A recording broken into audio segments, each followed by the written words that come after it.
Orang yang paling ngerti takdir itu minta diurus sama Allah, nggak mau ngurus hidupnya sendiri. Kenapa? Allah sebaik-baik yang mengurus kan. Mengurus hujan, mengurus daun, mengurus bunga, mengurus cacing, mengurus ulat, mengurus serangga. Apalagi yang besar-besar, diurus di darat, di laut, di langit, di bumi. Semua diurus sama Allah sendiri. Sehingga orang yang faham hakikat ini akan mengatakan, ya Allah, jangan serahkan hidupku kepadaku sedetik saja. Uruslah aku ya Allah. Engkaulah sebaik-baiknya mengurus. Uruslah jodohku, uruslah rezekiku. Tugas aku ikhtiar aja, tapi bukan mengurus hasilnya. Aku serahkan semua hasilnya kepada Engkau ya Allah. Aku tenang, Engkau yang menentukan. Engkau sebaik-baik yang menentukan. Aku cuman tugasnya beribadah dengan ikhtiar. Pagi kerja, pulang sore, beribadah, merencanakan, melakukan ini dan itu cuma tugas aku. Tapi hasil dari segalanya ada di tangan-Mu. Aku serahkan semuanya kepada Engkau ya Allah. Jangan serahkan semua itu kepadaku sedetik saja. Qadarullah, dia memang bukan jodoh saya. Siapa yang Allah tetapkan menjadi jodoh kamu, gak mungkin ketukar sama teman kamu, walaupun dia dekat sama orang lain. Kalau dia ditetapkan bukan jodoh kamu, gimana pun kamu mengejar, gak akan jadi. Kalau dia jodoh kamu, gimana pun kamu menghindar, jadi. Gimana pun kalian jauh-jauhan, jadi. Tapi kalau dia bukan jodoh kamu, walaupun kalian tetanggaan, bahkan satu rumah, kamu borgol dia, kamu pasung dia, kalian pacaran 20 tahun, dari TK udah pacaran. Kalau bukan jodoh gak jadi, yakin deh. Makanya saya agak heran ya, kenapa orang pacaran? Emangnya pacaran itu mendekatkan jodoh? Enggak sama sekali. Kalau kalian pacaran dengan yang bukan jodoh kalian, pasti patah hati, pasti itu. Kenapa pasti? Karena takdirnya udah dicatat di langit bukan dia, udah pasti patah hati. Tapi kalau kalian pacaran dengan yang jodoh kalian, ternyata jodoh gitu ya, berarti kalian mengawali sesuatu yang baik dengan yang tidak baik. Padahal nggak pacaran juga nanti ketemu. Ngapain harus diawali dengan dosa-dosa? Toh ketemu juga kan, karena emang udah jodoh. Orang yang paham tentang hakikat takdir, hidupnya tuh tenang banget teman-teman. Tapi kan kita harus ikhtiar Ustadz. Iya harus ikhtiar, tapi bukan dengan melanggar syariat. Kenapa orang anxiety, overthinking, overworried, panic attack? Kenapa orang gelisah? Kenapa orang cemas tentang masa depan? Karena dia nggak paham konsep takdir. Kenapa orang trauma? Sehingga membuat dia nggak pernah bisa sembuh dan nggak bisa recovery. Karena belum paham tentang konsep takdir. Trauma itu wajar, manusiawi, normal. Tapi bagaimana merecovery-nya tergantung bagaimana cara kita memahami hakikat takdir, iman kepada takdir. Sekuat apa iman kita kepada takdir? Jadi saya nggak akan bilang orang yang kena mental itu kurang iman, enggak. Tapi saya akan bilang siapapun yang punya mental problem, obatnya adalah belajar iman. Ini dua hal yang berbeda ya. Karena orang beriman juga bisa kena mental. Orang ahli ibadah juga bisa kena mental. Dan kena mental itu bukan aib, bukan sesuatu yang tercela, enggak, itu normal. Sebagaimana fisik kita bisa lelah, maka mental kita juga bisa lelah, namanya exhaust atau mental exhaustion atau burnout, lelah mental, itu wajar. Ikhtiar terbaik dalam mendapatkan jodoh itu adalah memantaskan diri. Karena jodoh itu takdir yang tidak berubah. By the way, takdir itu ada dua, ada yang tetap, ada yang berubah. Jodoh itu takdir tetap, rezeki itu takdir tetap, hidup itu takdir tetap, mati itu takdir tetap. Peristiwa-peristiwa kita mendapatkan, kita kehilangan, itu takdir tetap.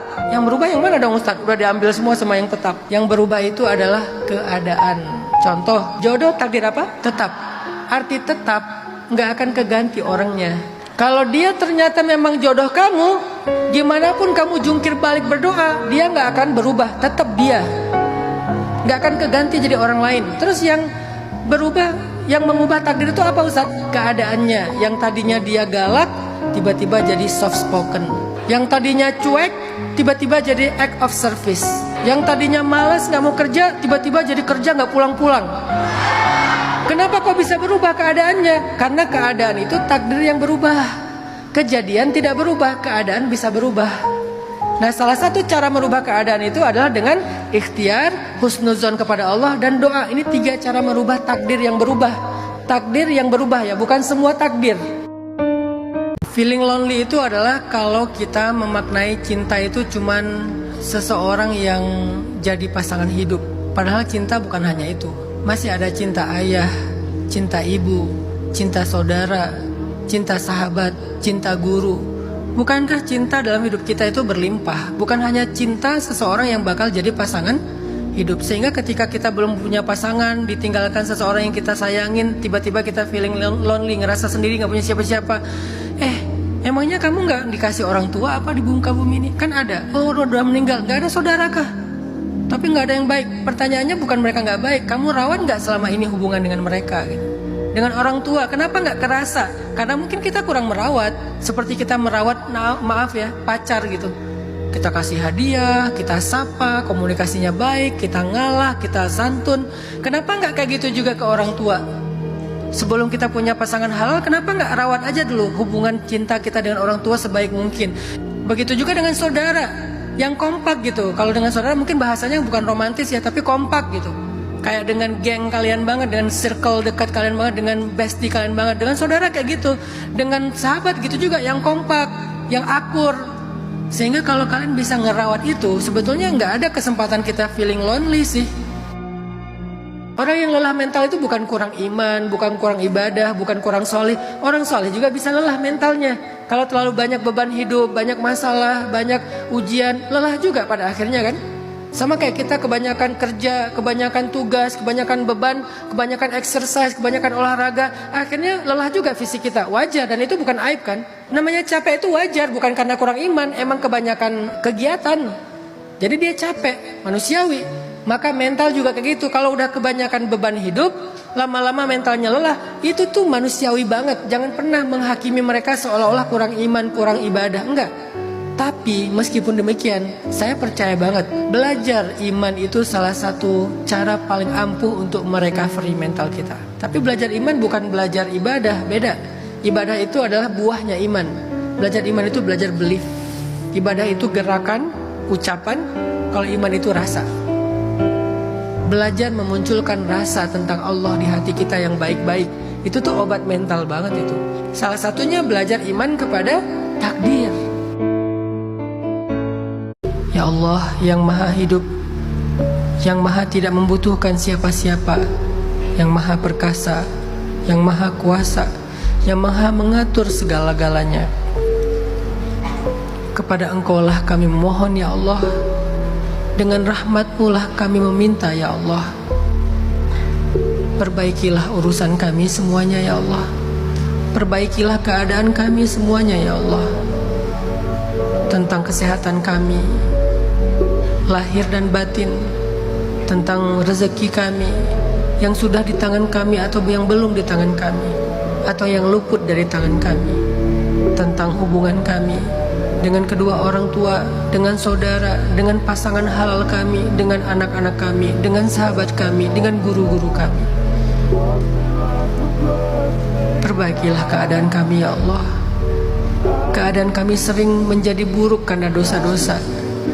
Keadaan kami sering menjadi buruk karena kami jauh dari-Mu ya Allah. Dan Engkau juga yang mampu memperbaiki keadaan kami itu. Sembuhkanlah luka-luka kami ya Allah. Luka zahir, luka batin, luka yang selama ini kami rasakan tapi tidak ada obatnya. Angkatlah beban kami ya Allah. Tunaikanlah hajat-hajat kami ya Allah. Lapangkanlah dada kami ya Allah. Ajarkan kami ikhlas dan sabar dalam segala urusan. Ajarkan kami syukur dan ridho dalam segala anugerah. Temani kami ya Allah di masa-masa sulit dan rapuh kami. Jangan tinggalkan kami sendiri ya Allah. Uruslah kami ya Allah. Perbaikilah keadaan kami ya Allah. Jangan serahkan hidup kami kepada diri kami walaupun sekejap mata saja ya Allah.